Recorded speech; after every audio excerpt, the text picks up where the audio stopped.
If he doesn't come out, he doesn't come out. What are we going to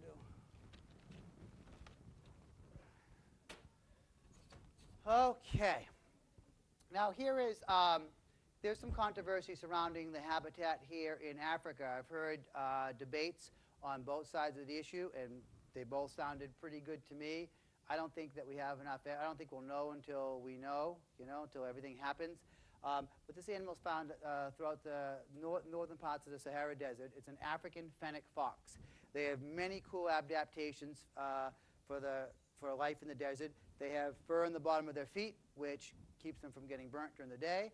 Also helps them grab onto the sand and kind of skip through it, almost like snowshoes, so they can skip through the sand. Now, she's a pound overweight, and we'll talk about that in just a second. She's doing this on purpose, and no matter how much we cut back on her food, we have to keep her food at safe levels. We do cut back a little bit, but she gains the weight during breeding season on purpose. She also has fur in her ears, and as my 4-year-old son pointed out to my father-in-law, so does my father-in-law have fur in his ears. Because he said, "Grandpa, did you used to live in Africa?" And he said, "No, why do you ask?" He goes, "Because you have furry ears like the fox." So out of the mouth of babes, right? I never really noticed it. Now it's like every time my father-in-law comes over, it's like all I can do is stare at his ears, It's like, Roy, little bush there, buddy. But what do you say, right? Bushy tail. The bushy tail can help them stay warm at night and cover their face during sandstorms. I saw some professors debating this on TV a couple years ago, going, "We can't figure out why they need a bushy tail." And they're saying, could it help them jump? Because they can jump about 6 times the length of their body, which is pretty good. They run pretty fast. And every film I've seen of a fennec fox in a sandstorm, same exact thing happens over and over again. They lay down, they fold their ears, so that's why the fur is there, right? The ears fold down. That protects their ears from the sand going in. They curl up. They take their big bushy tail and stick it in front of their face, and they wait till the storm comes over. And I've seen on video before, you see see a fox moving, the sandstorm kicks up, and storm ends, you see nothing, and then all of a sudden you see a little pile of sand shake off, and they get off on their way. Now, does anyone here have a little brother or sister at home that's thrown sand in your face before or anything? Okay, well, my son and my 2-year-old, they go in the sandbox, they whip sand at each other, and of course I'm in the middle, You get pelted with a handful of sand, you can feel it. Picture sand going, a couple hundred miles an hour or something, right? That's going to really hurt your face. So this tail is probably most likely just for protection, and could keep them warm and stuff as well if it gets too cold. The big controversy among people studying the climate change today is a warmer climate going to help or hurt the desert? And I've seen arguments on both sides.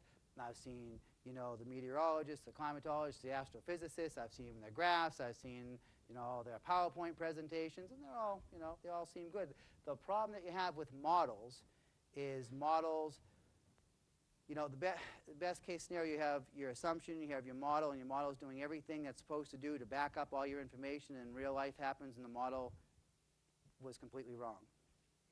So you don't know. Some models really help you a lot, and you find that they're right on. Other ones, you would bet your house on that model, everything is perfect, and then the opposite thing happens. Some things, weather is very difficult to predict. I mean, meteorologists, what we can do, supposedly 10 days of a good forecast, which can change every day, right? So try to picture monitoring the temperature of the entire Earth where, 3/4 of it is covered in water. You really can't do it. So a lot of scientists are saying that the added heat will destroy life in the desert. A lot of scientists, equal numbers, if not greater numbers, and I don't know the truth in this one. I don't know. Are saying that the extra heat will cause the rainfall, more rainfall, obviously. In the rainfall, the desert will be a prime target because it's wide open, and the desert will get more rainfall, and you'll actually be a lusher, greener place to live. So a lot of people are saying that the climate getting warmer is going to help the rainforest by additional rainfall. I did see a study just today where they're showing some signs of that happening in, I believe it's the northern Sahara Desert, so you can probably Google that and read that yourself. So it's possible that a higher temperature change is going to even help the desert. it's also possible it's not. I don't know.